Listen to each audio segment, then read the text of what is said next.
Assalamualaikum warahmatullahi wabarakatuh. Waalaikumsalam warahmatullahi wabarakatuh. Bismillah, wassalatu ala rasulillah, la hawla wa la quwwata illa billah. Rabbi syrah li sadri, wa yassir li amri, wahlul uqdatan min lisani yafqahu qawli, waj'al li waziran min ahli, amma ba'd. Bapak Ibu, para orang tua, para sepuh, para pinispu, khususnya para bapak, para ibu, dauka imka, para dokter, ikhwafillah, jamaah yang dimuliakan Allah, yang mengikuti kajian dauka imka ini melalui Zoom meeting. Pertama, mohon maaf atas keterlambatan karena saya harus ngurus guru ini. Jadi saya punya ini Bapak Ibu, punya target begitu ya. Paling tidak orang yang bersyukur itu adalah orang yang pandai untuk ya sedikit berbakti gitu ya. Mudah-mudahan karena para guru kita adalah para pahlawan tanpa tanda jasa gitu. Saya nabung dikit-dikit, mudah-mudahan guru-guru saya, kiai-kiai saya, guru-guru SD itu pernah haji begitu. Iya. Rupanya ini ada guru kami yang dapat informasi jatuh dari atap ketika membetulkan kabel begitu di kampung di Batu Jaya, Kabupaten Karawang. Jadi tadi kita ke sana, alhamdulillah sudah dapat penanganan baik habis MRI. Rupanya ini harus dirawat memang Pak Suhud, mohon doanya ya. Iya. Baik, Nanti Bapak bisa Ibu, info lanjut dari Dr. Herudin untuk mengenai patah tulang. Jazakallah khair. Baik, kita lanjut kajian kurban kita. Hari ini kita berbicara lebih teknis ya. Bagaimana penyembelihan. Sebelum ke situ nanti materinya akan saya kirim melalui Pak Suhud ya. Ya, insya Allah. Jadi kita kemarin sudah membahas pada tataran filosofi, kemudian hukum, bahkan kita breakdown kepada perbandingan mazhab yang 4 ya. Bagaimana menurut Hanafi, Maliki, Syafi'i, Ahmad bin Hambal. Itu terkait hukum. Nah sekarang kita berbicara dari sisi hewannya. Apalagi sekarang kan ada ada PMK katanya. Yaitu penyakit mulut dan kuku ini yang menyerang hewan-hewan kurban begini. Nah ini seperti apa sebetulnya hewan kurban yang disyariatkan layak untuk dikurbankan? Ya. Baik, dalam hadis Rasulullah SAW, kalau Bapak Ibu baca kitab Bulughul Maram, hadisnya nomor 234 ya, mohon maaf hadis nomor 1337 begitu. Ini riwayatnya banyak. Ada riwayat Ahmad, ada riwayat At-Tirmidzi, Ibnu Hibban. Memang dalam Bukhari, dalam Muslim tidak ada. Di situ ada 4 jenis hewan yang tidak boleh dijadikan sebagai hewan kurban. Pertama, terlalu tua. Jangan tuh terlalu tua itu. Jangankan hewan yang mau dikurbankan ya. Kita saja pilih-pilih jodoh kan begitu. Kalau bisa yang muda begitu kan. Jangan yang terlalu tua. Kemudian buta. Ya istilahnya al-kabiroh pertama, al-kabiroh yang terlalu tua. Itu sudah waktunya dipensiunkan, dimuseumkan itu. Ya. Yang kedua al-aura. Apa itu yang buta itu nggak bisa dijadikan hewan kurban. Yang kedua. Yang ketiga itu al-maridah. Hewan kurban yang sakit itu nggak bisa dijadikan sebagai hewan kurban. Wah ini murah, ya badannya gemuk, tapi buta dia. Tapi sakit dia, jangan.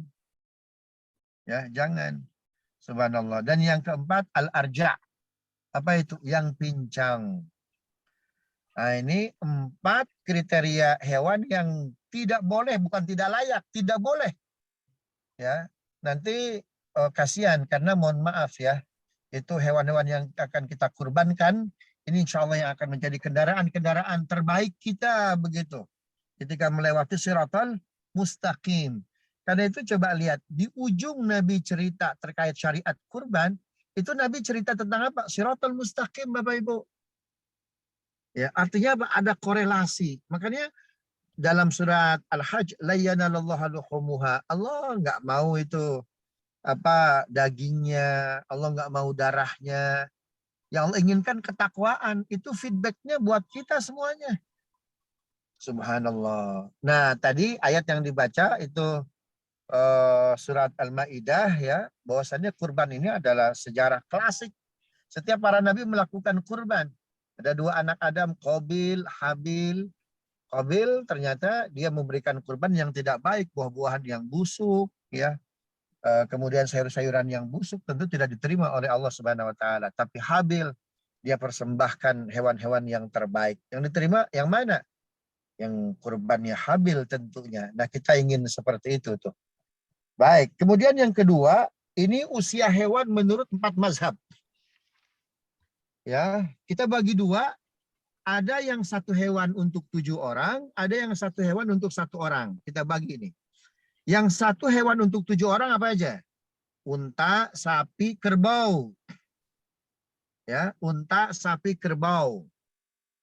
Menurut mazhab Hanafi, menurut mazhab Maliki, menurut mazhab Hambali sama. Usia sapi, usia unta, usia kerbau yang layak dijadikan hewan kurban. Apa itu? 2 tahun lebih. Ini menurut mazhab yang 4, 2 tahun lebih. Ini tidak ada la khilafa fihi. 4 mazhab ini tidak ada perbedaan pendapat. Usia sapi, usia unta, dan usia kerbau. Itu aksar min amain. Usianya lebih dari 2 tahun. Nah, terjadi perbedaan pendapat itu yang pada 1 ekor 1 orang, yaitu kambing dan domba. Menurut mazhab Hanafi, kambing dan domba usianya boleh 6 bulan. Ya. Boleh usia 6 bulan, masuk usia 7 bulan. Jadi 6 bulan sedikit lah. 6 bulan sehari, 6 bulan 2 hari. Subhanallah. Jadi minimum usia 6 bulan. Begitu tuh. Tapi syaratnya apa? Syaratnya gemuk. Ya, syaratnya gemuk. Subhanallah. Bisa dipahami Bapak Ibu ya? Ini nanti materinya saya share ini. Yang kedua, menurut mazhab Maliki, kambing dan domba itu usianya harus minimum 1 tahun. Bahkan kalau bisa masuk tahun kedua. Nah, di situ tidak ada persyaratan gemuk. Yang penting masuk usia 1 tahun lebih sedikit. Atau minimum 1 tahun. Begitu tuh. Nah, tadi Imam Hanafi boleh 6 bulan. Tapi syaratnya apa? Gemuk. Sehat. Gitu. Menurut mazhab Syafi'i, kambing dan domba itu usianya sama dengan usia Imam Malik yang difatwakan. Ya, minimum 1 tahun masuk usia tahun kedua. Hilang suaranya. Nah. Ya, kita tunggu aja sinyal kalian. Ustadz kayaknya di mobil nih. Iya. Latar belakangnya mobil. Gimana Bapak Ibu masih bisa jelas? Masih, enggak? baru bisa. Tadi hilang sebentar. Iya, ini saya di mobil ini, mohon Ya, maaf nih. apa-apa. Sama-sama. Tadi saya sudah di rumah sakit nggak dapat izin Pak Suhud. Oh, gitu. Iya, saya di musola itu tidak ada sinyal karena di basement betul, tidak ada sinyal. Ya. Kemudian kafe belum buka di sini. Kemudian di ruang umum nggak dikasih, nggak dapat izin karena berisik katanya. Akhirnya dapat izin tapi di parkiran di mobil. Gak apa-apa. Udah bagus Ustaz. Tadi hilang sebentar. Ya, terus lanjut Ustaz. Tadi saya sampai mana itu? Usia kambing. Usia kambing. Jadi menurut mazhab Maliki binatang. Ya, menurut mazhab Maliki kambing domba usianya minimum 1 tahun, masuk tahun kedua. Sama dengan Imam Syafi'i. Hanya 2 mazhab yang membolehkan itu tidak ada usia, tidak ada jenis gender. Hanafi dan Maliki. Itu boleh betina. Ya, kalau mazhab Hanafi boleh betina, yang penting gemuk. Bebas. Tapi kalau Imam Malik boleh betina dengan syarat tidak ada jantan. Paham ya? Jadi kalau Hanafi lebih kepada gemuknya. Karena kan kita mau berkurban. Begitu ya, dagingnya itu yang nilai sedekahnya luar biasa bagi masyarakat. Saya tanya kepada Bapak Ibu, itu kalau nyate kambing ditanya nggak ini kambingnya betina atau jantan? Nggak pernah ditanya, Ustadz. Maka ketika itu Bapak itu mazhabnya Hanafi. Subhanallah. Paham ya? Ya. Nah, Allah. kalau Imam Malik boleh betina dengan syarat tidak ada jantan. Ya, dan usianya harus 1 tahun. Ke atas. Begitu. Imam Malik itu tidak boleh betina. Ya, tidak boleh ada betina, apalagi betinanya itu usia produktif. Sekali lahir kembar 20 misalkan ya, kembar 10, maka haram itu kata Imam Syafi'i. Ya, haram kata Imam Syafi'i. Timbul pertanyaan, kenapa Imam Hanafi itu tidak memberikan syarat dan ketentuan boleh betina, kenapa nggak pakai syarat? Ya, karena kata Imam Hanafi, hewan kayak gini tuh nggak bakal punah, nggak bakal habis katanya. Gitu. Kalau kata Imam Malik nggak bisa, sama. Di situ kata Imam Malik itu yang sudah menopause, Bapak Ibu.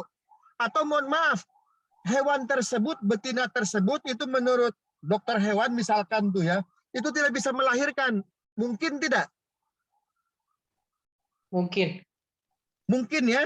Mungkin, Ustadz. Nah, kata Imam Malik, maka hewan betina yang diperbolehkan berkurban syaratnya 2. 1, dia umurnya syaratnya 3. 1 tahun. Yang kedua, dia sudah menopause, artinya bukan hewan yang sedang memproduksi berkembang biak luar biasa. Yang ketiga, itu yang nampaknya mandul begitu hewan tersebut. Begitu ya. Nah, kalau Imam Syafi'i itu tidak membolehkan sama sekali. Agak ketat tuh Imam Syafi'i. Kenapa? Karena Imam Syafi'i itu dia pakai pakem hadis Nabi. Apa hadisnya? Dohan Nabi sallallahu alaihi wasallam bikabshaini amlahaini aqranaini. Nabi sallallahu alaihi wasallam berkurban dengan 2 domba kambing yang gemuk-gemuk dan bertanduk. Nah, amlahaini aqranaini tidak ada wawu di situ. Ini bukan kata sambung, tapi apa?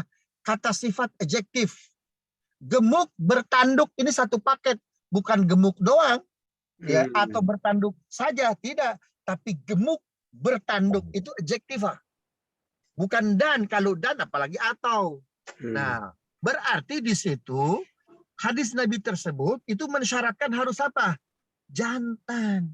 Bisa dipahami Bapak Ibu ya? Ini audio video saya masih jelas tidak ini? Masih, alhamdulillah. Terus Ustaz. Alhamdulillah. Kemudian mazhab Hambali. Kata mazhab Hambali, itu usia hewan kurban, kambing dan domba, itu boleh usia 6 bulan. Sama dengan siapa nih? Imam Hanafi. Masuk bulan ke-7. Tapi dengan syarat apa? Gemuk. Nah, kata beliau, itu boleh betina jika tidak ada jantan. Imam Syafi'i ini dia tahu betul di lapangan. Karena tidak mungkin, mohon maaf, itu ada domba tidak ada jantannya begitu. Ya, di satu wilayah. Ya. Mungkin di tempat kita nggak ada, tapi kan di tempat yang lain itu insya Allah ada kan? Kan begitu tuh. Dan memang dari 4 mazhab ini yang ahli menggembala hewan itu hanya Imam Syafi'i, Pak. Ya, itu hanya Imam Syafi'i. Baik, kita lanjut ke topik selanjutnya, sunnah-sunnah dalam penyembelihan. Ya, sunnah-sunnah dalam penyembelihan. Yang pertama, hewannya gemuk dan bertanduk tuh, kan ini sunnah nih. Inilah yang dijadikan oleh Hanafi bahwa jantan itu bukan syarat kurban, tapi apa? Sunnah kurban. Begitu ya, sunnah kurban. Jadi kalau bisa bertanduk, oh itu lebih bagus lagi. Gitu. Yang kedua, si pengkurban tidak potong kuku, tidak potong rambut, tidak potong bulu. Ya, sampai hewan kurbannya apa?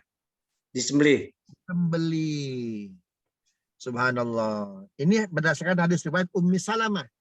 Idza ra'aitum hilala dzil hijjah wa arad wa nawaitum ayyudhhiya falyumsik an ash'arihi wa adfarihi. Jika kalian melihat hilal Zulhijjah dan kalian berniat untuk berkurban, hendaklah kalian tidak potong kuku, tidak potong rambut dan bulu. Subhanallah. Ini sunnah nih, bukan haram. Siapa yang tidak potong kuku, siapa yang tidak potong rambut? Yang berkurban, bukan hewannya, bukan bulu hewannya, bukan kuku hewannya. Tapi orang yang berkurban.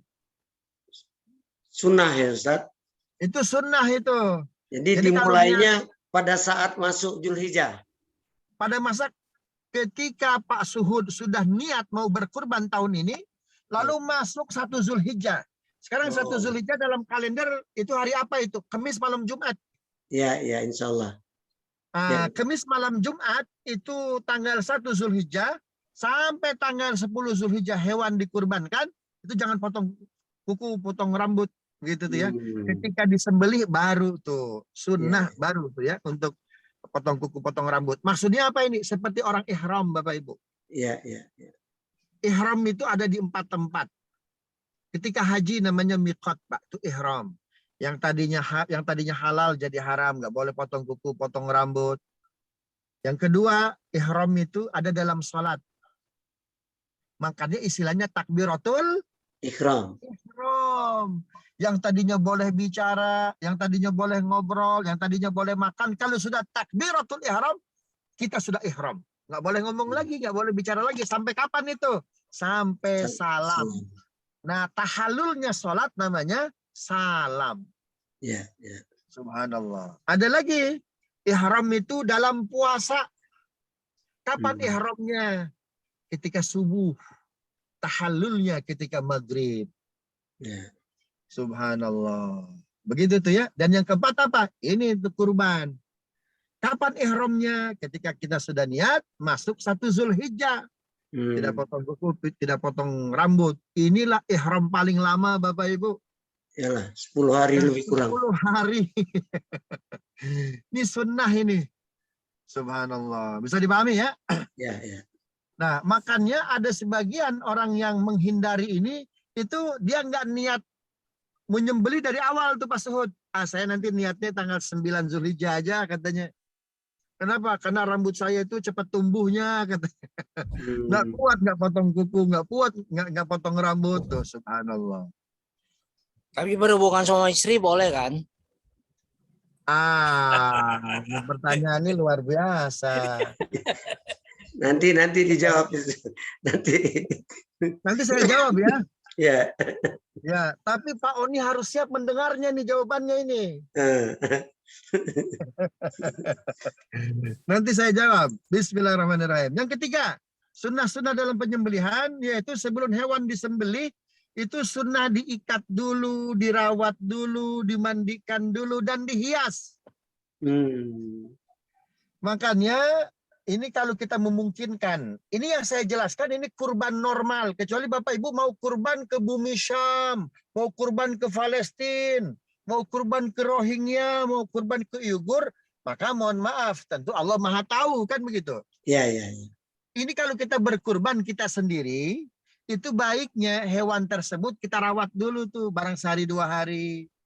Ya, kasih makan, kita yang mandikan, bahkan dihiasi dulu. Sunnah ini pernah dilakukan oleh Nabi dan cucunya. Pertanyaan saya, ketika syariat kurban diturunkan oleh Allah, siapakah cucu Nabi yang merasakan sunnah-sunnah penyembelihan? Ada 2 orang. Ya, satu Umamah, yang kedua Abdullah. Umamah itu cucunya dari Zainab, cucu Nabi dari Zainab. Abdullah cucu Nabi dari Ruqayyah, putranya Utsman bin Affan. Ya, wafat usia 6 tahun. Itu oleh Nabi tuh diajak gitu. Nah, cucuku, ayah tuh, kakek itu seorang pengembala hewan. Karena kata Nabi, ma ba'atsallahu nabiyya illa ra'il ibil wal ghanam. Tidaklah Allah mengutus seorang nabi kecuali Allah jadikan pertama kali dia adalah penggembala hewan. Agar untuk umatnya taat kepada dia, pastikan dulu. Kalau umat yang taat kepada dia wajar berakal. kalau kau hewan tidak berakal, kalau taat kepadamu itu luar biasa. Oh. Itu tuh di antara hikmahnya itu ya. Subhanallah. Tapi kita bukan gembala-gembala yang tersesat, bukan ya Pak Suud ya. Penggembala, bukan gembala. Aduh, itu dua hal yang berbeda gimana nih? Gagal paham itu. Sekarang justru kita dilecehkan ya, yang namanya Muhammad, yang namanya Maryam, gratis ini itu. Allahu Akbar. Itu mohon maaf itu penghinaan keras tuh Pak. Udah diproses hukum, saya dengar itu. Ustaz. Alhamdulillah. Maka saya berterima kasih itu kepada Masjid Jogokarian. Yang namanya Muhammad, yang namanya Maryam dapat hadiah tuh Pak tuh. Tadi subuh ya, Ahad tuh ya. Iya, iya.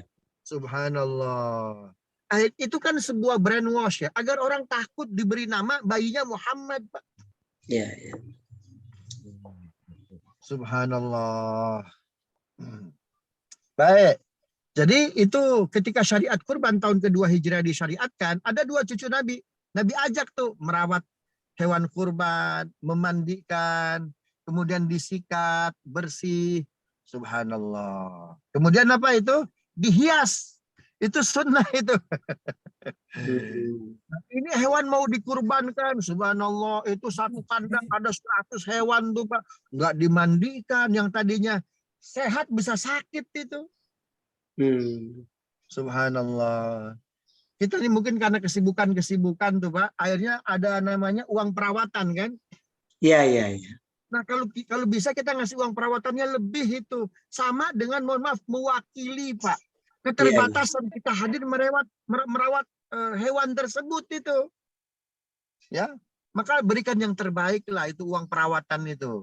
Iya. Jangan mohon maaf, itu perawatan diambil dari apa? Saya tidak akan ngasih uang perawatan, Bapak ambil saja itu kepala kambingnya. Wah, subhanallah. Itu seperti kita berkurban tanpa kepala kalau itu.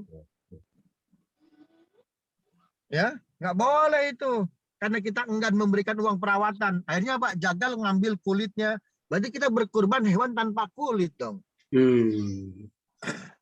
Gitu ya. Subhanallah. Itu Umamah dengan Abdullah itu diajak oleh Nabi. Umamah, mana airnya? Tolong mandikan hewannya. Abdullah, subhanallah, kau sikat-sikat nih kambing ini.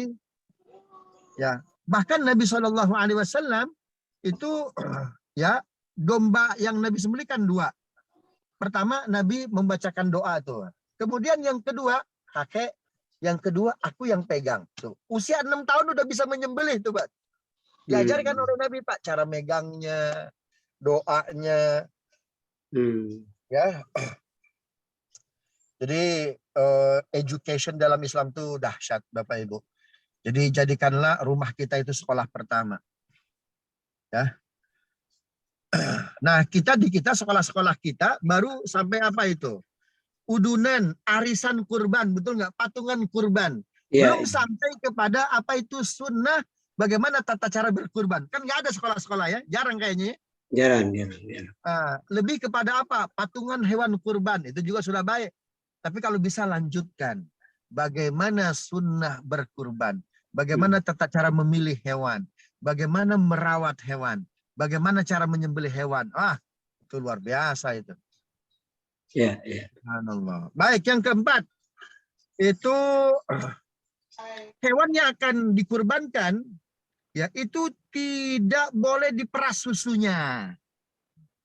Nah, dari sinilah itu Abu Hanifah, ya Imam Hanafi, Imam Malik berfatwa bahwa hewan kurban boleh betina. Buktinya apa? Ini hadis Nabi sunnah berkurban, ya itu hewan susunya tidak boleh diperas. Ini susu kambing, susu domba, susu sapi itu betina atau jantan kira-kira hewannya? Betina lah. Nah, dari celah inilah yang dimasuki oleh Imam Hanafi, oleh Imam Malik, bahwa betina boleh. Tapi dengan syarat yang tadi sudah saya jelaskan ya. Belum makan? Udah belum makan. Itu tidak boleh itu diperas susunya. Jadi kita ini ekonom betul. Agar modal kurban kita balik tuh ya. Wah ini kayaknya susunya ini banyak ini. Saya peras dulu Akhirnya apa? Dijual dapat 2 atau 3 juta. Wah ini modal balik nih kembali. Nggak boleh begitu. Itu kapitalis betul itu. Jadi ekonom betul itu. Allahu Akbar. Jangan. Ya. Subhanallah. Apalagi itu dalam susu, dalam kambing, dalam domba, ada namanya apa itu? Minyak ma'ajir. Ya, minyak ma'ajir. Itu khasiatnya luar biasa. Untuk kolesterol, untuk kanker, dan lain sebagainya. Yang kelima, si pengkurban itu yang melakukan penyembelihan sendiri. Jadi sunnah nih. Pak Suhud berkurban, Pak Chandra berkurban. Maka Pak Chandra, Pak Suhud kalau ada keluangan waktu, sunnah memotong sendiri. Apa tujuannya? Agar kita tahu bahwa kita pun akan seperti hewan-hewan tersebut. Ya, agar kita melihat langsung itu tercerabutnya ruh dari jasad. Subhanallah. Itu sebabnya Bapak Ibu, sunnah penyembelihan hewan di mana? Di sekitar masjid. Ya. Maka ketika ada pimpinan salah satu Pemprov dulu tuh ya, melarang penyembelihan hewan di sekitar sekolah, di sekitar masjid, itu mohon maaf ya, ini tidak according to the sunnah tuh Pak. Ya, ya. Tidak sesuai dengan sunnah. Apa tujuan berkurban harus di sekitar masjid? Agar nanti ketika masuk waktu zuhur, ini sekitar 10 menit lagi, maka kita siap-siap membersihkan diri. Jangan sampai karena kita sibuk berkurban tidak sholat berjamaah. Apakah kita tidak tahu hewan saja baru kita sembelih, nanti kita pun suatu saat akan disembelih oleh Israel. Maka jangan pernah meninggalkan sholat. Berkurban, ya dalil umumnya sunnah, tapi sholat itu hukumnya wajib. Jangan kalah yang sunnah dengan yang wajib. Itu tujuannya tuh, jangan jauh-jauh dari mana? Dari masjid. Subhanallah. Begitu tuh ya. Maka sunnah ya bagi si pengkurban, dia yang menyembelihnya. Kalau si pengkurbannya laki-laki, kalau perempuan tidak. Tidak sunnah, serahkan kepada suaminya, serahkan kepada anak laki-lakinya. Kalau tidak bisa ya serahkan sama orang. Kalaupun tidak bisa, maka sunnah berikutnya apa itu? Menyaksikan hewan tersebut disembelih. Itu sunnah. Ya. Ya.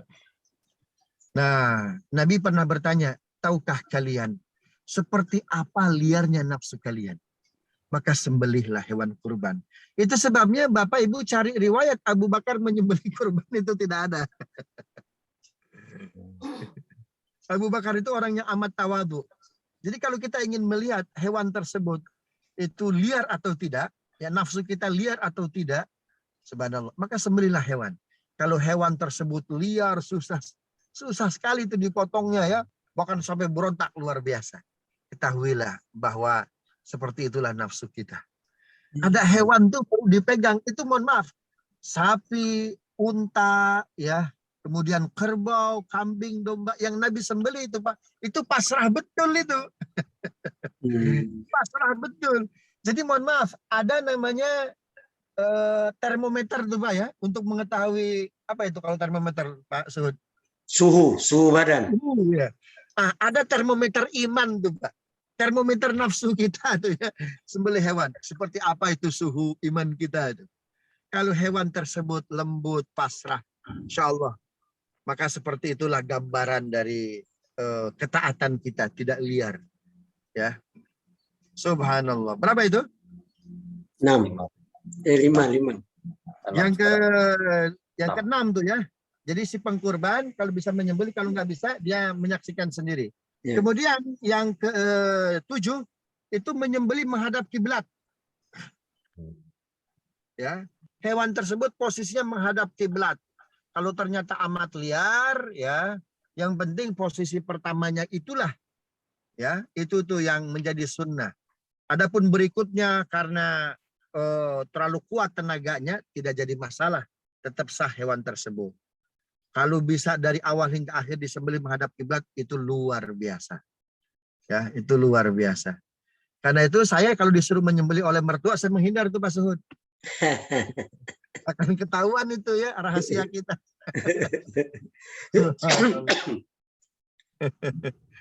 Baik. Kemudian yang ke-8. Yang ke-8 itu pisau goloknya tajam. Ya, pisau goloknya tajam. Nggak boleh yang apa itu, yang tidak tajam ya, yang mintul kalau kata orang Sunda bilangnya itu. Jadi satu gerakan saja. Bagaimana caranya? Ketika uratnya, nafasnya sedang apa itu? Sedang timbul, langsung Bismillahirrahmanirrahim, Allahu Akbar. Itu ada dua ini nih, ada dua apa? Dua Darah. urat besar tuh ya. Nah, disitulah tuh. Jadi jangan ketika dia nafasnya di dalam tuh digorok, jangan. Wah itu kasihan sekali itu, zalim itu. Subhanallah. Bayangkan, itu unta Nabi motong sendirian. Orang kita jangankan unta, sapi aja. Subhanallah. Ini termasuk keahlian tersendiri nih Bapak Ibu nih ya. Subhanallah. Maka kalau kita punya keahlian seperti ini, subhanallah, kita akan hati-hati. Hewan mana yang boleh kita sembelih, hewan mana yang tidak boleh kita sembelih gitu. Yang terakhir ya, sunnah berkurban itu satu kali gerakan. Ya, satu kali gerakan. Makanya Nabi SAW itu sewaktu-waktu dibagi hewan kurban. Nabi tanya, ini hewan tersebut mati berapa kali gerakan? Salah sama roh 3 kali gerakan. Itu Nabi nggak mau makan Bapak Ibu. Itu Nabi nggak mau makan. Subhanallah. Ya, itu Nabi nggak mau makan. Ya, termasuk Imam Syafi'i dapat hadiah hewan kurban. Karena hewan kurban itu kan dihadiahkan bukan hanya kepada orang yang tidak mampu, orang mampu juga boleh. Ya, itu Imam Syafi'i kan orang mampu, ulama besar, tuh justru sunnah itu ya, agar kita mendapat doa dari ulama besar. Imam Syafi'i nanya, ini berapa gerakan dia disembelih? 3 kali guru. Ah, kau berikan kepada yang lain katanya. Subhanallah. Kenapa? Karena hewan yang disembelih lebih dari itu, tentu nilainya tidak thayyib, akan menjadi daging kita. Kan begitu, akan menjadi energi kita. Khawatir akan mengganggu kekhusyuan dan lain sebagainya. Begitu tuh ya. Nah, kita diajarkan betul itu. Jadi bagaimana cara menyembelih, ada doa-doa di situ. Tuh, subhanallah. Makanya mohon maaf, Bapak Ibu yang dimuliakan Allah, saya tidak merekomendasikan, bahkan kalau tidak apa ya, tidak emergensi sama sekali begitu, tidak darurat, saya relatif melarang istri saya, anak-anak saya itu memakan di restoran siap saji, Bapak Ibu. Ya, bagaimana itu hewan tersebut disembelih? Ada jaminan nggak, Pak Suhud, kira-kira hewan-hewan yang restoran siap saji itu hewannya disembelih atas nama Allah? Ada jaminan nggak? Ya. Subhan. Itu dalam Quran, ya kata Quran, bertanyalah kepada ahli kampung. Was'alu ahlal qaryah. Bertanyalah kepada ahli kampung. Termasuk ayam yang bagus, ayam apa itu? Ayam kampung. Itu restoran siap saji, ayamnya ayam kampung atau stet ayam, Pak? Ayam negeri itu, Pak. Subhanallah. Maka wajar saja ya. Mereka di luar kita itu yang menggembar-gemborkan rumah makan siap saji. Setelah itu mungkin, mohon maaf, efeknya bukan 1 tahun 2 tahun kan. Bisa jadi ini akan menjadi penyakit 5, 10, 20 tahun yang akan datang. Karena itu rumah sakit, mereka sudah siapkan rumah sakitnya, Pak. Dulu ABRI masuk desa. Sekarang ada hospital masuk desa. Saya tidak perlu menyebutkan hospitalnya. Dimulai dengan S, ujungnya M. Kan begitu tuh. Karena mereka paham betul, mereka cerdas, Pak. Apa yang mereka berikan kepada masyarakat kita, itu kan nggak sehat tuh, Pak. Tuh. Yang siap saji itu. Kan menimbulkan penyakit. Ini Bapak Ibu sangat paham gitu ya. Islam itu dalam surat Al-Maidah, mohon dibaca ayat ke-4 atau ayat ke-5. Hurrimat 'alaikumul maitatu wad-damu wa lahmul khinziri wa ma uhilla li ghairillahi bihi wal munkhaniqah. Ayat ke-5 kali ya. 3. Ayat ketiga, Al-Maidah ayat 3. Silakan. Auzubillahi minasyaitonirrajim. Bismillahirrahmanirrahim. Diharamkan bagimu memakan bangkai, darah, daging babi, dan daging hewan yang disembelih bukan atas nama Allah. Hewan yang tercekik, yang dipukul, yang jatuh, yang ditanduk, dan yang diterkam binatang buas kecuali yang sempat kamu sembelih. Dan diharamkan pula yang disembelih untuk berhala. Dan diharamkan pula mengundi nasib dengan azlam atau anak panah. Karena itu suatu perbuatan fasik. Pada hari ini orang-orang kafir telah putus asa untuk mengalahkan agamamu. Sebab itu janganlah kamu takut kepada mereka, tetapi takutlah kepada aku, maksudnya kepada Allah. Pada hari ini telah aku sempurnakan agamamu untukmu, dan telah aku cukupkan nikmatku bagimu, dan telah aku ridhoi Islam sebagai agamamu. Tetapi barang siapa terpaksa karena lapar, bukan karena ingin berbuat dosa, maka sungguh Allah Maha Pengampun lagi Maha Penyayang. Shadaqallahul azim. Sadaqallahul azim. Subhanallah. Dalam surat Al-Maidah ayat 3 tadi, itu ada 2 jenis hewan yang haram. Haram karena zatnya. Pertama, bangkai. Ya, yang kedua haram bangkai dan babi itu ya. Babi mau direndang, mau digulai itu ya.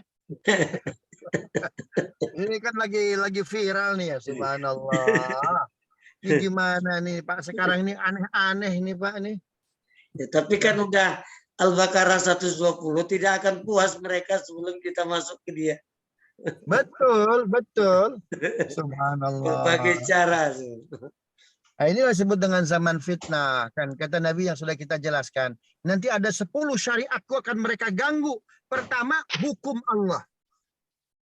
Kan begitu. Sekarang ada hakim membolehkan nikah beda agama. Boleh tidak? Kejadian tuh Pak. Tuh. Mereka mempermainkan hukum-hukum tuh Pak. Tuh. Ya harusnya dipidana karena bertentangan dengan Undang-Undang nomor 1 tahun 74 tuh Pak. Tuh. Subhanallah. Nah, di situ Al-Maidah ayat 3 ada hewan yang haram karena zatnya. Ya, babi haram itu Ustaz, karena ada cacing pitanya. Bagaimana kalau cacing pitanya kita rebus? Misalkan berapa 1 juta derajat Celcius misalkan tuh ya, tetap haram. Kenapa? Karena dari awalnya itu sudah haram. Subhanallah. Yang kedua haram karena prosesnya. Yang disebut nomor 1 haram karena prosesnya apa itu? Wa ma uhilla li ghairillah. Yang penyembelihannya tidak atas menyebut nama Allah. Ya, restoran-restoran siap saji itu disebut atas nama Allah enggak? Belum. Ada jaminan tidak itu? Jaminan nggak tahu ya. Nah, subhanallah. Makanya di ujung itu kalau kalian tidak emergensi, tidak darurat amat, nggak usah kan begitu tuh ya. Kecuali kalian darurat. Itu kata Quran itu. Makanya Nabi SAW tidak pernah makan daging kecuali hewan tersebut Nabi yang menyembelih. Kalau hewan tersebut tidak sempat Nabi menyembelihnya, Nabi menyaksikan hewan tersebut disembelih. Yang ketiga, kalau Nabi tidak sempat menyembelih, Nabi tidak sempat menyaksikan hewan itu disembelih, Nabi tahu sahabat mana yang menyembelih hewan tersebut. Siapa yang menyembelihnya? Umar. Nabi makan. Subhanallah.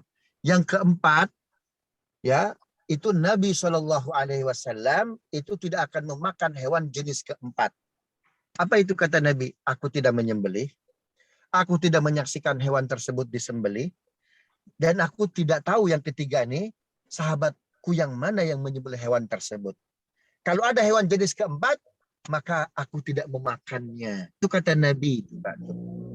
Terus para sahabat bertanya, ya Rasulullah, kalau kami mendapat jenis yang keempat, kami nggak menyembelih.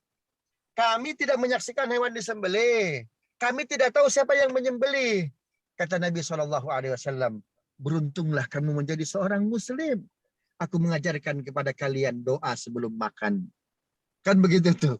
Ya, Allahumma barik lana fima rozaqtana wa qina adzabannar. Ya Allah, berkahi rezeki yang kau berikan kepadaku, jaga aku dari api neraka. Andaikan hewan ini disembelih tidak atas nama Allah, ampuni aku ya Rabb, jaga aku dari api neraka ya Rabb. Bismillahirrahmanirrahim. Maka menutup 3 proses yang tidak sempat kita lakukan. Itu tuh Pak. Bisa dipahami ya? Ya. Kemudian lanjut kita. Tapi kalau lupa pula baca bismillah lebih parah lagi tuh. Itu lebih parah lagi itu, subhanallah. Apalagi rendangnya rendang fok itu Pak. Subhanallah. Nah sekarang doa menyembelih. Dalam hadis Nabi itu ada 3 riwayat ya yang Nabi ajarkan terkait doa penyembelihan tuh Pak. Ini sampai doanya saja diatur oleh Nabi. Pertama riwayat Fatimah. Yang kedua riwayat Abdullah bin Umar. Yang ketiga riwayat Jabir bin Abdullah. Kalau riwayat Fatimah itu doanya Allahumma minka walaka salati wa nusuki wa mahyaya wa mamati lillahi rabbil alamin la syarika lahu wa bidzalika umirtu wa ana minal muslimin. Bismillahi Allahu akbar. Allahumma taqabbal minni. Hafal nggak? Nanti saya share ini materinya. Allahumma minka walaka salati wa nusuki wa mahyaya wa mamati lillahi rabbil alamin ya la syarika lahu wa bidzalika umirtu wa ana minal muslimin. Allah bismillahi Allahu akbar. Allahumma minka. Itu riwayat Fatimah ini. Riwayat Fatimah. Artinya apa Bapak Ibu? Kenapa hadis ini riwayatnya Fatimah? Fatimah lagi perempuan Bapak Ibu. Perempuan. Berarti Fatimah menyaksikan betul hewan tersebut disembelih. Ya, hewan tersebut disembelih. Ketika syariat kurban, ya, ketika syariat kurban itu diturunkan, Fatimah sudah menikah belum dengan Ali? Belum ya, belum. Betul, belum menikah dengan Ali bin Abi Thalib. Terus yang menyembelihkannya siapa? Rasul. Yang menyembelihkannya Rasul Shallallahu Alaihi Wasallam. Rasul berdoa, Fatimah pun berdoa. Ya, dari kejauhan, ayah doanya apa ayah? Ikuti. Ya, apa itu? Allahumma minka walaka salati wa nusuki wa mahyaya wa mamati lillahi rabbil alamin. La syarika la wa bidzalika umirtu wa ana minal muslimin. Bismillahi Allahu akbar. Allahumma minka. Itu tuh Pak tuh. Itu tuh ya. Nah, ini sunnah ibu-ibu, ya, kakak-kakak yang perempuan, anak-anak kita perempuan, ya, kalau dia berkurban tahun itu, jagalnya orang lain tapi yang mendoakan dirinya. Karena jagal belum tentu bisa berdoa. Mohon maaf Bapak Ibu, saya lupa nih, saya lupa tadi itu. Sunnah berkurban, tapi ini masuknya bukan sunnah. Itu yang memotong hewan, itu tidak boleh yang tidak sholat. Mohon maaf tuh. Ya, tidak boleh jagal, harus tanya, Pak, Bapak sholat sehari semalam berapa rakaat? Itulah Ustadz, saya sholatnya setahun sekali Ustadz. Itu ada Idul Fitri aja. Itu. Mohon maaf ya Pak Jagal. Itu saya nggak pakai Pak Jagal ya, subhanallah. Makanya ini masjid-masjid panitia, kalau kita dititipkan hewan kurban itu amanah. Jangan sampai hewan kurban yang diterima oleh kita panitia, ya dari para jamaah, dari para masyarakat, ternyata jagalnya nggak sholat, nggak amanah kita itu. Iya. Subhanallah. Bahkan Imam Syafi'i yang memotong hewan kurban sholat, tapi malamnya nggak sholat witir, nggak dikasih itu sama Imam Syafi'i. Pak Jagal, sholat witir nggak tadi malam? Enggak. Mohon maaf Pak, geser dulu Pak ya. Subhanallah.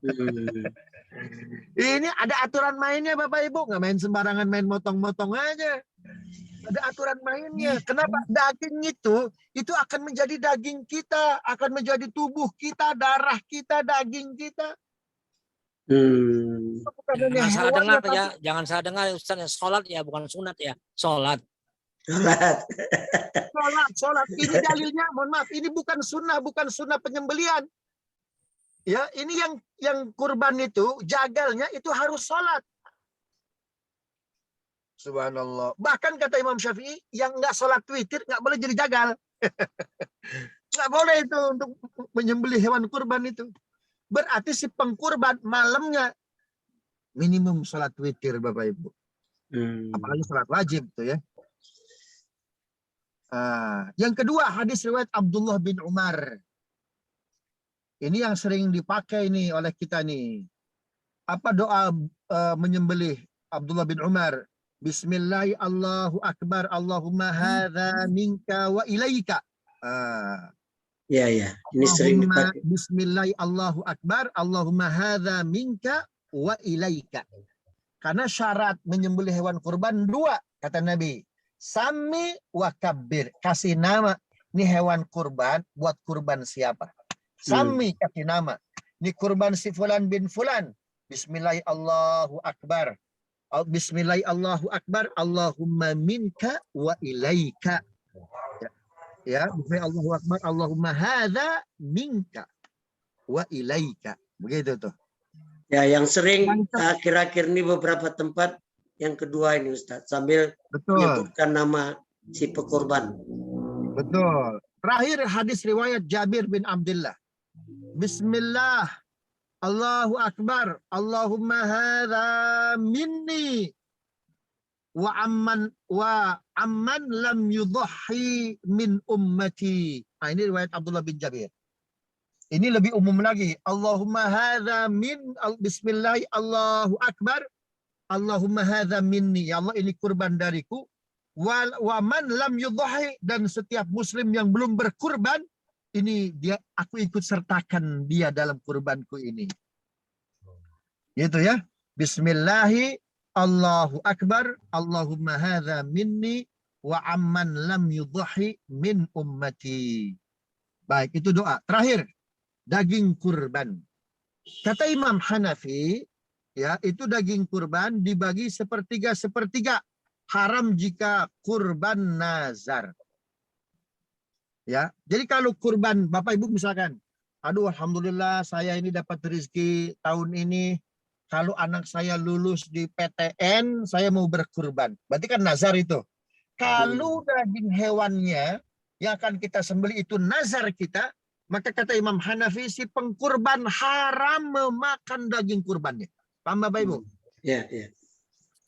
Ya, jadi seluruhnya apa itu? Harus dibagikan 100%. Kalau dia apa? Daging Nazar. kurban nazar. Itu kata Imam Hanafi. Kata Imam Hanafi. Yang paling senior ya, yang wafat tahun 80 Hijriah. Kemudian yang kedua Imam Malik. Bagaimana cara membagikan daging kurban? Bagi sepertiga, seperti ketentuan hadis Nabi, tidak ada beda dengan nazar. Jadi kata Imam Malik, ini berbeda dengan Imam Hanafi. Oh, tetap walaupun nazar, dia dapat berapa? Sepertiga. Walaupun nazar, tapi kan ini kurban. Kurban itu hadis Nabinya, si pengkurban dapat berapa? Sepertiga. Sepertiga itu boleh Bapak Ibu ya, bukan sunnah. Kata Imam Malik, boleh. Ambil sepertiga. Kalau lebih sunnah lagi apa itu? Bagikan seluruhnya. Makanya bagi yang mau kurban ke bumi Syam, ke Palestina, Uighur, nah ini bisa digunakan fatwa Imam Malik. Imam Syafi'i, sunnah membagikan seluruhnya, haram memakan daging kurban. Itu kata Imam Syafi'i, kalau bisa kurban seluruhnya dibagikan. Kalau dagingnya nazar, kurbannya nazar, ya maka haram dimakan. Gitu ya. Yang terakhir, Imam Ahmad bin Hanbal, bagi sepertiga seperti ketentuan hadis Nabi, tidak ada beda dengan kurban nazar. Subhanallah. Ini yang bisa saya sampaikan Bapak Ibu yang dimuliakan Allah. Jika ada pertanyaan silakan. Alhamdulillah. Jazakallah khair. Masya Allah, tabarakallah. Singkat tapi bermakna ya. Sahabat Villa, telah beberapa kali episode pengajian kita ini tentang kurban. Kami ingatkan, kalaupun pertanyaan tidak topik hari ini, boleh juga hal-hal yang sudah dilakukan sebelumnya. Sesi diskusi saya buka. Saya lihat dulu chat sebentar, ada nggak ini? Oh, nggak ada ya. Saya lanjut, silakan. Langsung. Ya, Airudin Lubis, Pekanbaru, tafadhal. Ya, Assalamualaikum warahmatullahi wabarakatuh. Mau bertanya Pak Ustadz. Cucu Nabi Umamah dari Zainab waktu itu tidak boleh melihat pemotongan kurban. Tetapi berikutnya wanita boleh. Mohon keterangannya Pak Ustadz. Yang kedua, kemana keterangannya non-muslim ini boleh dapat bagian hewan kurban? Makasih. Ya, bisa Jazakallah khair Pak Khairuddin. Ya, langsung aja sambil nunggu yang lain. Satu aja pertanyaan saya tadi, Cik. Oh ya, silakan ulangi. Mungkin Ustadz. Nah, itu aja lah. Malu lah nanya terus ah.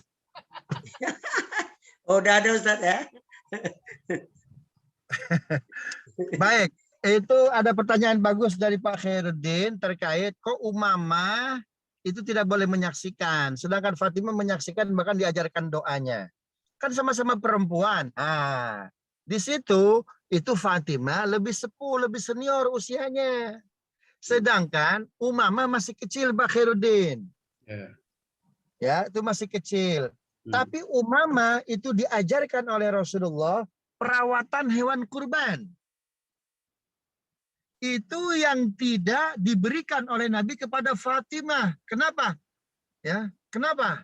Karena Fatimah nanti nggak lama setelah kurban, ya, itu akan menikah dengan Ali. Tahun berikutnya zaman Ali itu Fatimah tidak merawat hewan kurban, tapi merawat suami yang akan berkurban.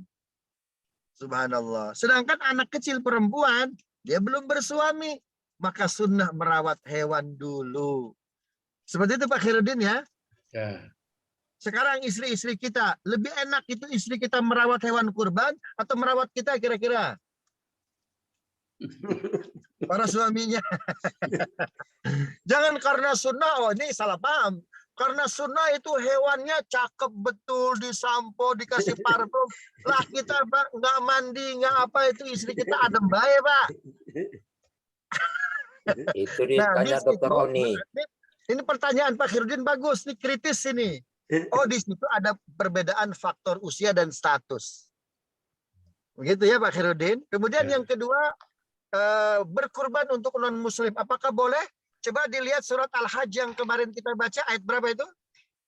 76. Wa'atul qani awal mu'tar. Wal 36. Berapa? Al-Hajj 36 ya? Ya, 36. Coba dibaca lagi Al-Hajj terjemahannya. 36, Din. Ya, bismillahirrahmanirrahim. Ayat 36 Al-Hajj. Dan unta-unta itu kami jadikan untukmu bagian dari syiar agama Allah. Kamu banyak memperoleh kebaikan padanya. Maka sebutlah nama Allah ketika kamu akan menyembelihnya dalam keadaan berdiri dan kaki-kaki telah terikat. Kemudian apabila telah rebah, mati, maka makanlah sebagiannya dan berilah makan orang yang merasa cukup dengan apa yang ada padanya, yang tidak meminta-minta, dan orang yang meminta. Demikianlah kami tundukkan unta-unta itu untukmu agar kamu bersyukur. Sadaqallahul azim. Subhanallah. Itu di situ ada ayat bahwa yang berkurban boleh makan kan? Ya. Kemudian bagikan watimul qani'a, orang yang tidak meminta. Maksud di situ itu kinayah metafor, Pak. Artinya apa? Orang tersebut mampu. Ya. Kemudian orang tersebut bisa jadi, ini lihat Ibnu Katsir, lihat At-Tabari dalam tafsirnya, ketika mensyarahkan ayat ini, mentafsirkan ayat ini, itu boleh memberikan hewan kurban kepada non-muslim sekalipun. Ya, kepada non-muslim sekalipun boleh.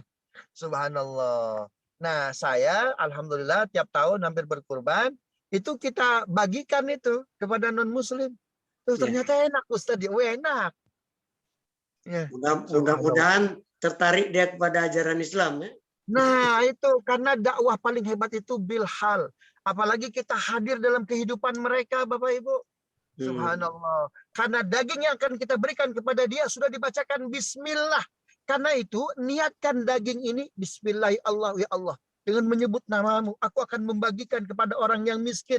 Kayakan dia. Hari ini tahun ini dia mustahik, tahun depan jadikan dia muzaki. Ya Allah, dalam hati kita tuh Bapak Ibu ya, saya akan membagikan daging kurban ini kepada orang non-muslim.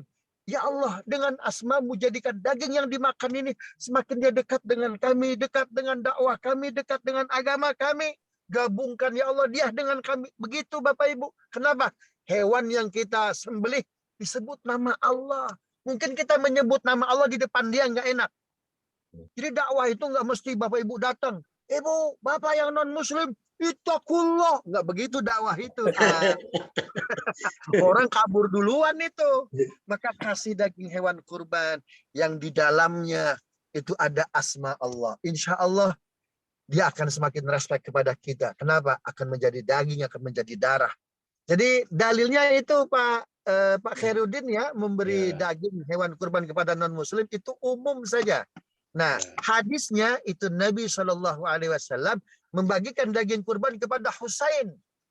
Husain itu Yahudi yang suatu saat akan masuk Islam nanti, yang akan melamar Fatimah tapi ditolak oleh Nabi. Subhanallah. Begitu ya, Nabi membagikan tuh Ya. hewan kurban kepada Husain. Wallahu a'lam bishawab. Ya, saya mempertajam statement yang meminta ini. Jadi kalau datang telepon ke kita pada saat itu, walaupun dia orang kaya, bagikanlah aku minta bagian kurban itu sedikit. Itu harus Ustaz ya, karena dia sudah meminta ya.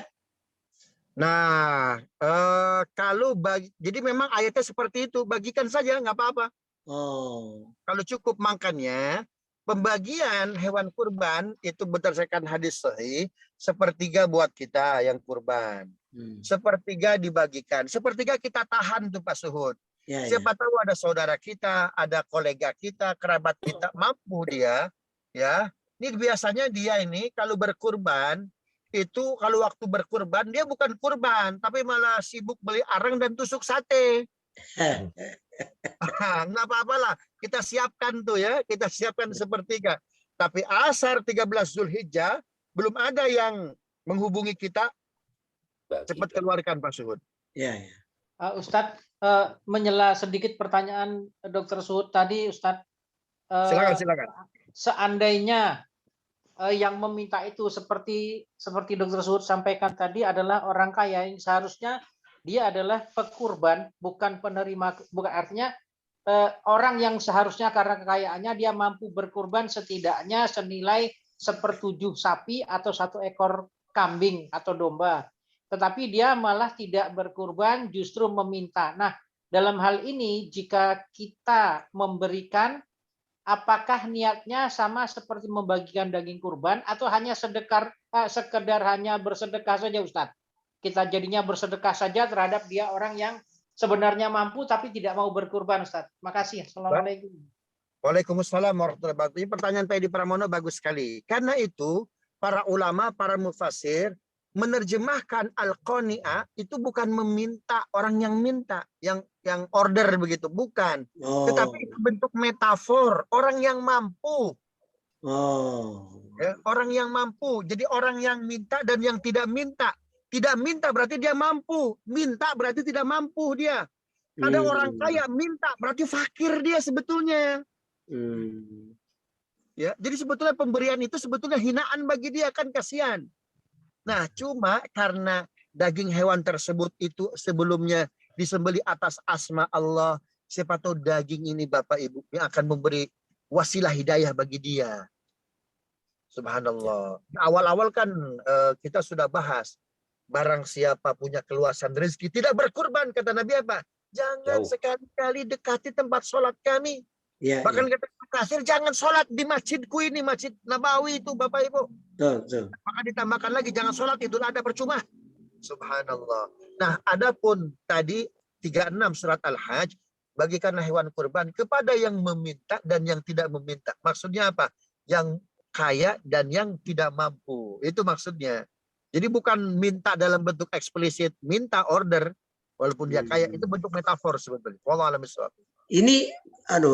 Ini untuk umur kami ini terpaksa minta explore pendalaman kajian metafor. Jadi memang begitu beratnya mengartikan statement demi statement di Al-Quran itu, ya Ustaz. Betul.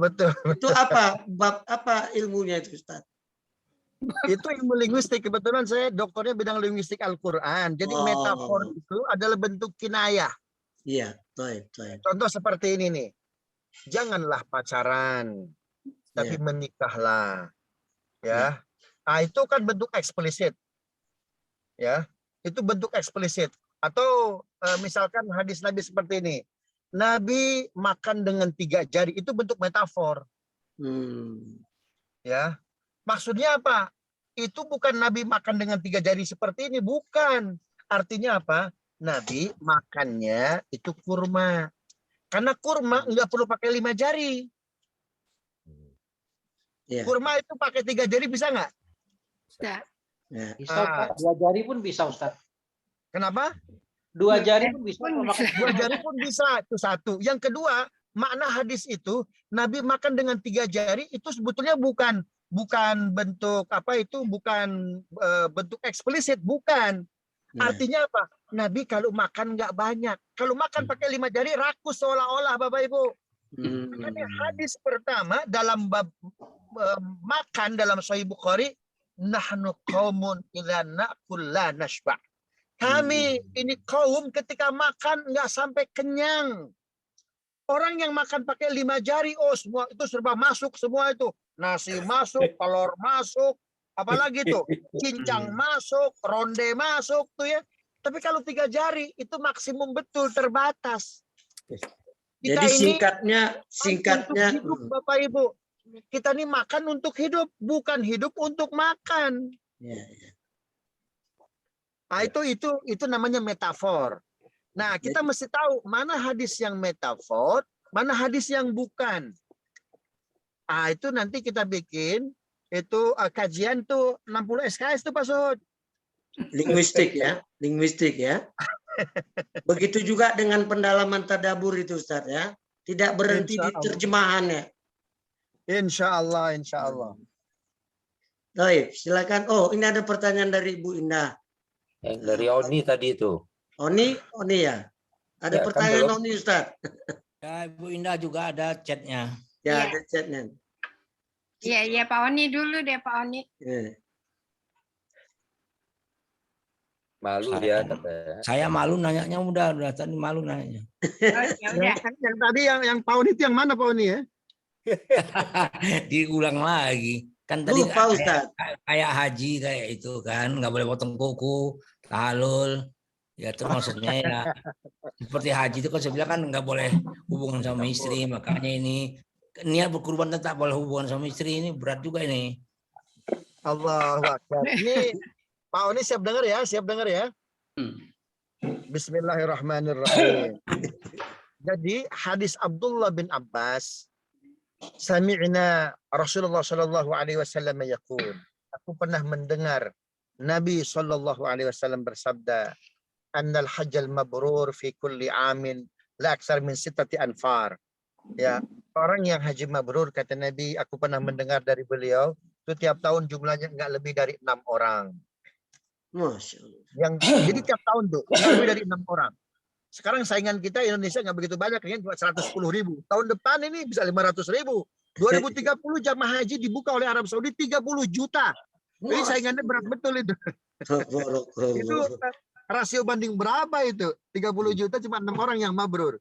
Subhanallah.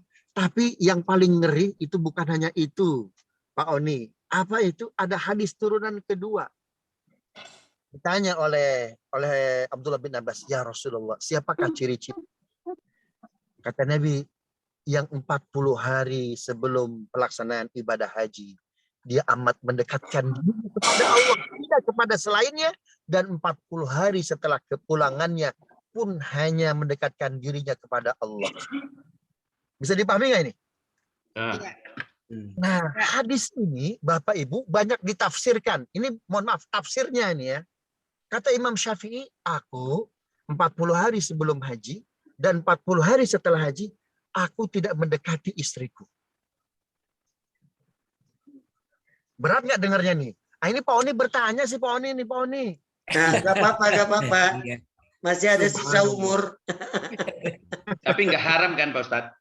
Tidak haram, hanya sunnah saja. Ya. Tapi kan permasalahannya pertanyaan Abdullah bin Abbas itu. Siapakah ciri-cirinya ya Rasulullah? Mereka yang mendekatkan diri kepada Allah sebelum dan setelahnya. Kurang lebih 40 hari. Jadi 40 sebelum, 40 setelah. Maka ada istilah dulu para ulama dulu. Itu dia pulang umroh 40 hari masih ada malaikatnya tuh. Paham nggak gitu ya Bapak Ibu ya? Ya, ada saya pernah dengar istilah gitu. Nah, itu hadisnya dari Imam An-Nawawi itu Bapak Ibu riwayatnya dalam Al-Adhkar. Dalam kitab Al-Adhkar. Makanya sama Imam An-Nawawi pun itu pulang umroh, pulang haji, aku tidak mendekati istriku setelah itu selama 40 hari. Subhanallah. Untungnya ini bukan haram ini. Kalau haram repot. Subhanallah. Kalau haram repot. Allahu Akbar. Ini mohon maaf, adanya seperti itu saya tidak melebihkan, saya tidak mengurangi Pak Suhud ya. Bagaimana dengan haji? Bagaimana dengan berkurban? Sama. Kan kita ihram. Ihram itu hal yang boleh menjadi nggak boleh kan? Ya, ya. Betul nggak? Kalau sudah tahallul menjadi boleh. Maka ya kata Imam Syafi'i, Nabi hanya menyebut jangan potong kuku, jangan potong rambut, jangan potong bulu. Ini juga namanya metafor, Pak. Metafor itu ada beberapa bagian. Disebut sebagian, tapi yang dimaksud keseluruhan. Yang disebut hanya potong kuku. Yang disebut hanya potong rambut. Yang disebut hanya jangan potong bulu. Tapi kan ihram itu bukan hanya potong kuku, potong rambut. Apa itu? Menghindari yang halal. Jangan. Apa itu? Satu atap dengan istri, satu bantal, satu selimut dengan istri. Apalagi istrinya istri orang, Pak Suhud. Ya, itu satu selimut. Maka kata Imam Syafi'i pun sama demikian. Subhanallah. Kan ihram. Ihram itu kan termasuk bagian itu kan? Ya. Subhanallah. Begitu. Itu menurut Imam Syafi'i. Menurut Imam Hanafi tidak. Menurut Imam Malik tidak. Menurut Imam Syafi'i dan Imam Ahmad bin Hambal termasuk ihram dalam haji, juga dimasukkan dalam ihram ketika berkurban. Bukan hanya potong kuku, bukan hanya potong rambut, bukan hanya potong bulu yang sunnah tidak kita lakukan. Tetapi yang lain-lain pun yang halal kita tahan dulu. Gitu. Wallahu a'lam bishawab. Dan yang terlama pada musim ini ya kurbannya 10 hari. Ya, jazakallah khair Ustaz. Udah Itu clear, ya? pertanyaan Bu Indah tadi itu, Bu Indah Ya, belum baca. Ibu Indah sampaikan aja langsung lah. Jadi Ya. dengar Ustadz suara Ibu. Assalamualaikum warahmatullahi wabarakatuh, Pak Ustadz. Waalaikumsalam warahmatullahi Pak wabarakatuh. Ustadz, sekarang kan ada beberapa perusahaan yang menyelenggarakan pemotongan hewan kurban dan dibagikannya di luar wilayah kita, Pak. Itu bagaimana, Pak? Kalau kan tadi Bapak bilang kurban itu sebaiknya dilihat, kemudian ada sepertiga dimakan. Nah, ini kan sama sekali nggak terlaksana itu. Gitu. Bagaimana, Pak? Ya, sekarang mungkin karena orang kurban semakin banyak, jumlah masyarakat semakin banyak, apalagi ada isu penyakit ini dan itu, mungkin jangan sampai hewan yang dibagikan itu ada hal-hal negatif, Bu. Maka mungkin Dinas Kesehatan ya itu sangat paham mana hewan yang layak, mana yang tidak layak. Akhirnya dipotongnya di mana? Di rumah potong hewan. Apakah sah? Sah. Insya Allah niat kita untuk berkurban itu sudah termasuk. Nah, tapi kan potong hewan di rumah potong hewan kurban, kan kita bisa menyaksikan sebetulnya kan? Bisa nggak menyaksikan kita? Ini yang perusahaan ini kita nggak bisa menyaksikan karena hewan kurbannya itu dikirim misalnya ke daerah yang minus. Oh iya, tidak jadi masalah Ibu, itu seperti Jadi masalah ya Pak ya. Tidak jadi masalah, insya Allah niatnya. Apalagi sekarang mohon maaf, itu saudara-saudara kita di belahan dunia, apalagi di Afghanistan kan, itu kena gempa bumi Bu, 1000 orang meninggal wafat, subhanallah. Maka mereka amat sangat membutuhkan. Insya Allah niat Ibu, sunnahnya tidak kurang-kurang. Iya, insya Allah. Ya, tidak kurang-kurang, silakan. Iya, karena tadi saya agak terusik karena tadi kalau bisa melihat, kemudian memakan hewan kurban gitu. Padahal sudah beberapa tahun ini kita menitipkan ke ACT ya, ke ACT ya Pak. Ya, silakan. Itu hadis Nabi berlaku dalam kondisi normal, Ibu. Sekarang kan kondisi orang serba banyak kita perlu bantu. Ada hadis yang lain, barang siapa tidak peduli dengan urusan umatku, maka dia bukan bagian dari umatku. Di Palestina orang kesulitan, Afghanistan kesulitan, di Uighur kesulitan, di Syam kesulitan, maka mereka lebih berhak untuk menerima hewan kurban kita. Seperti itu Ibu, wallahu a'lam bishawab. Terima kasih Pak Ustadz. Sama-sama Ibu, wallahu a'lam bishawab. Baik, ada sedikit waktu lagi, siapa? Silakan. Silakan, langsung. Manfaatkan ini Ya, sebelum ya mohon, siapa mohon. nih? Ada pertanyaan lagi, Pak Ustadz. Kita kalau sudah mabrur, tidak ada balasan kecuali surga. Ternyata yang mabrur itu dari sekian banyak orang, 6 orang.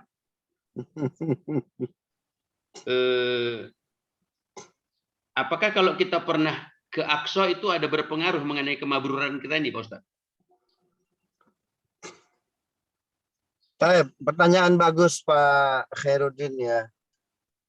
Nabi SAW itu dalam hadis sahih hanya menyebut satu nama saja.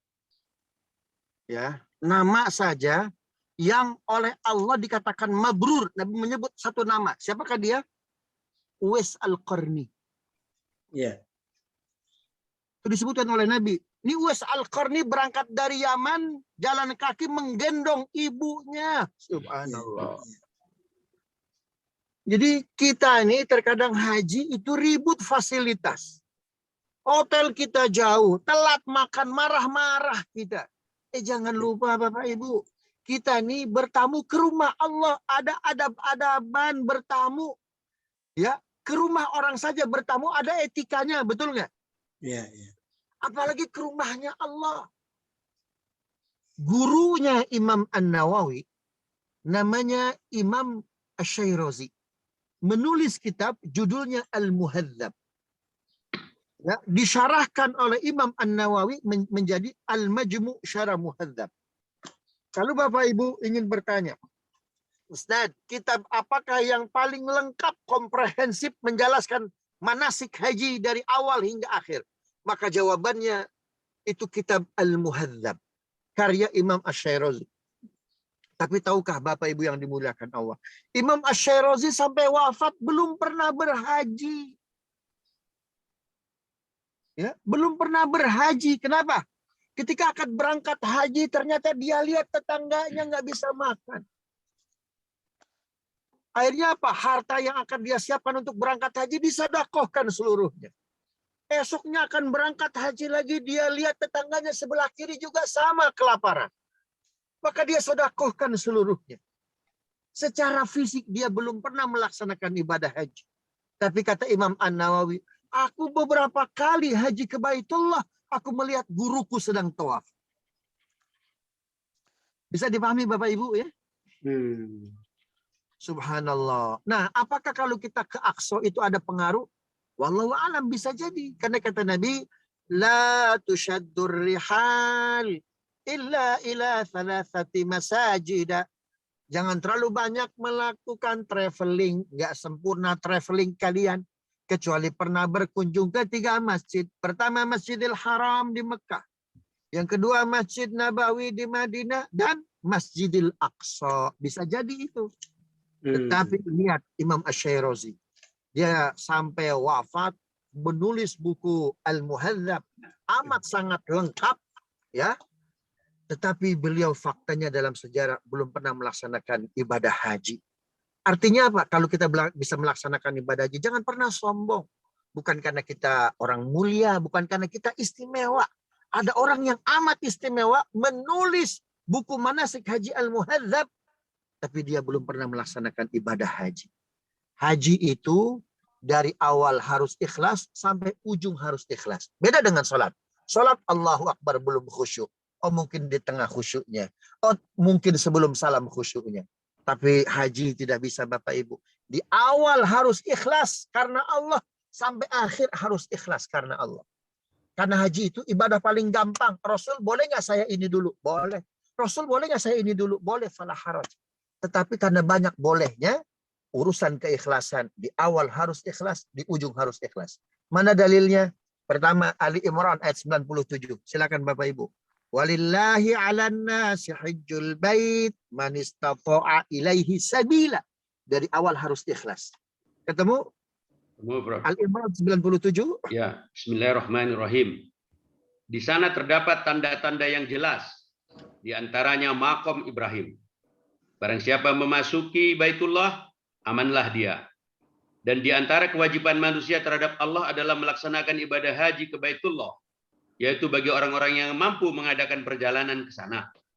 Barang siapa mengingkari kewajiban haji, ketahuilah Allah Maha Kaya dari seluruh alam ini. Shadaqallahul azim. Di situ ada kalimat walillahi, karena Allah lah hijjul bait, kalian melaksanakan ibadah haji. Jadi ikhlasnya karena Allahnya dari mana itu? Dari awal. Dari awal. Nah, sampai akhir harus ikhlas, harus karena Allah. Al-Baqarah 196. Wa atimmul hajja wal umrata lillah. Silakan. Bismillahirrahmanirrahim. Dan sempurnakanlah ibadah haji dan umroh karena Allah. Tetapi jika kamu terkepung oleh musuh, maka sembelihlah hadiu yang mudah didapat. Dan jangan kamu mencukur kepalamu sebelum hadiu sampai di tempat penyembelihannya. Jika di antara kamu yang sakit atau ada gangguan di kepalanya lalu dia bercukur, maka diwajib berfidyah, yaitu berpuasa, bersedekah, atau berkurban. Apabila kamu dalam keadaan aman, maka barang siapa mengerjakan umroh sebelum haji, dia wajib menyembelih hadiu yang mudah didapat. Tapi jika dia tidak mendapatkannya, maka dia wajib berpuasa 3 hari dalam musim haji dan 7 hari setelah kamu kembali. Itu seluruhnya 10 hari. Demikian itu bagi orang yang bukan penduduk Masjidil Haram.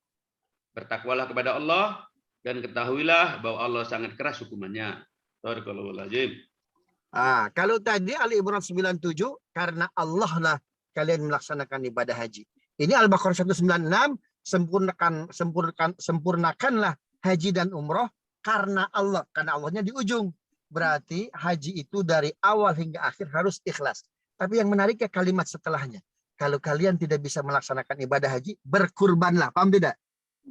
Jadi kalau kita mampu tapi belum sempat ibadah haji, ada 2 penggantinya. Apa itu?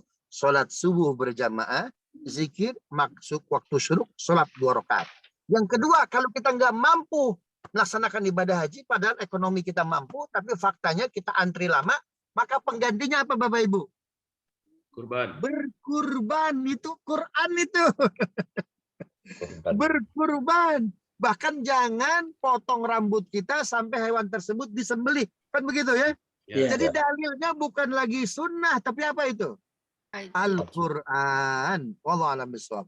Dan ihramnya lebih lama lagi ya.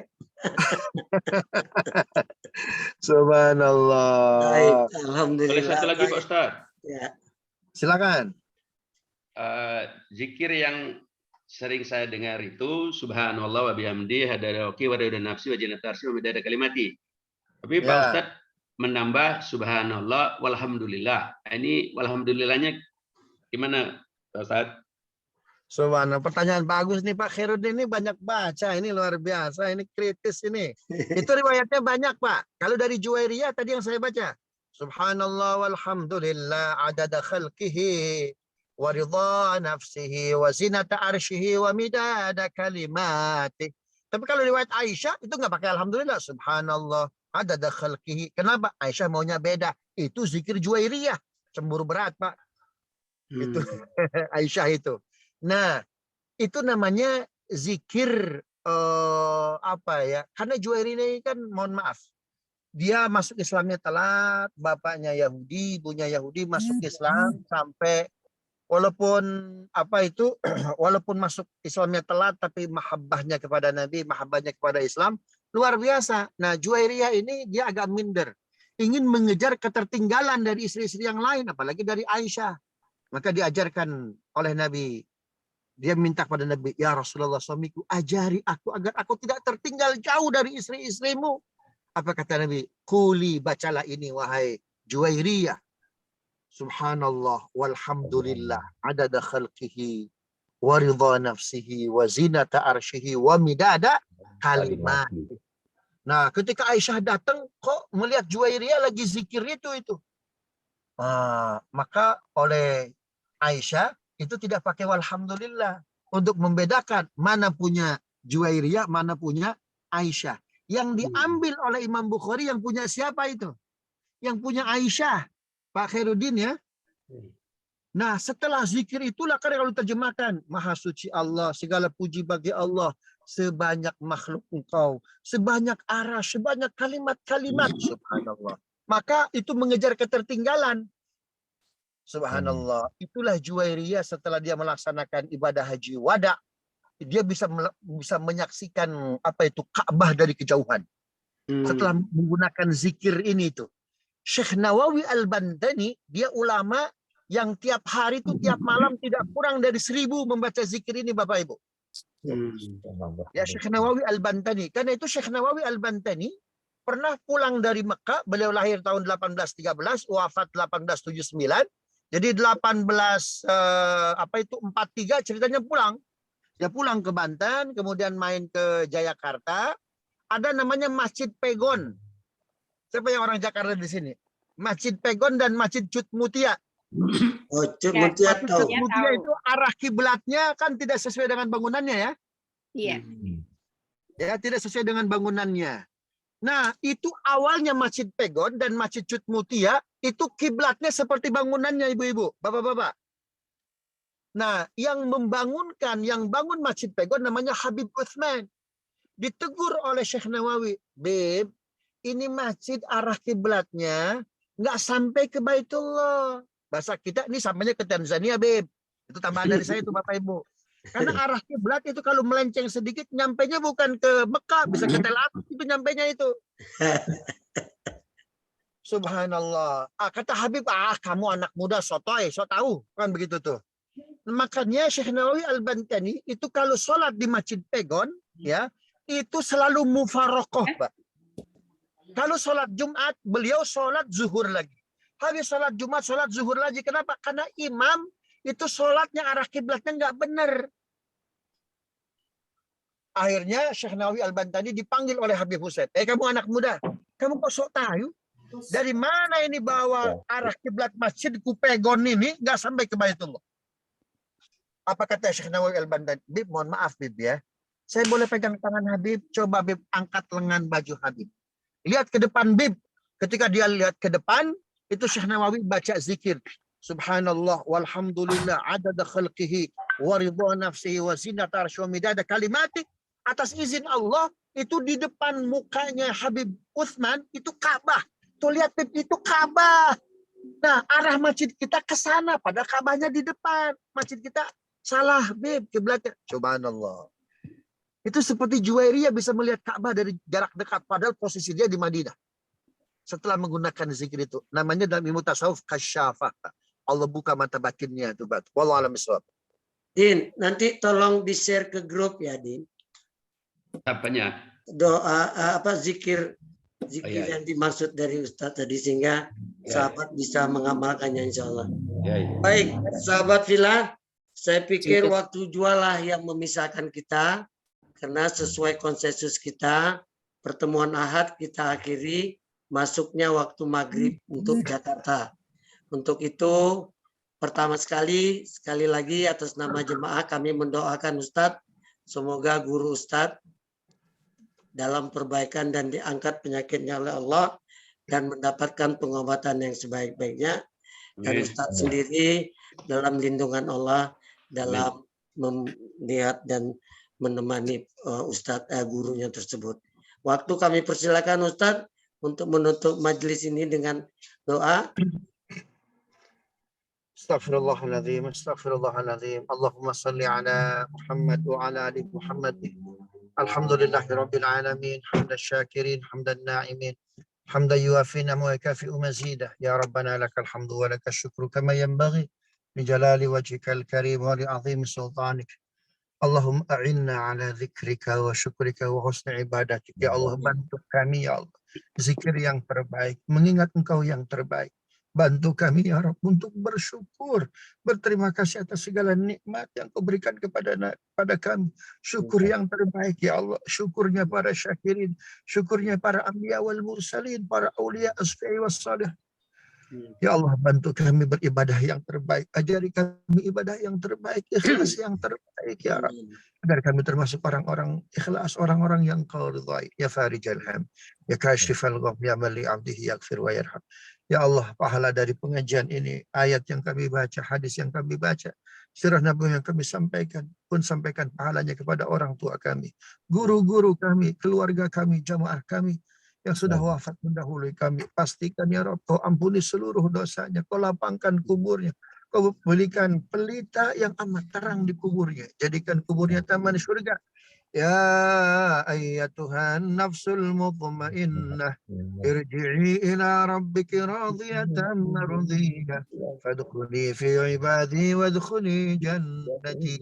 Yang sakit di antara kami ya Rabb, jadikan Quran, hadis Nabi, sirah Nabi yang kami bacakan, jadikan syifa ya Rabb, jadikan obat penyembuh ya Rabb dari sakit-sakit keluarga kami, orang tua kami, guru-guru kami, sahabat dan jamaah kami. Jadikan ya Rabb Quran, hadis Nabi, surah Nabi yang kami baca ya Rabb, kau kabulkan doa-doa kami, kau uraikan masalah-masalah kami. Jangan sampai di antara kami ada yang terlilit riba, ada yang terlilit hutang, uraikan masalahnya. Kabulkan doa-doa dan hajatnya ya Rabb.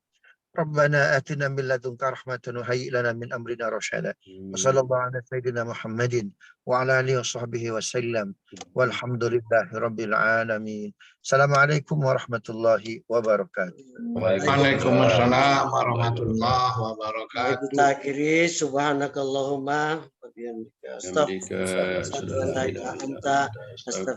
wa atubu ilaik. Alhamdulillah, sekali lagi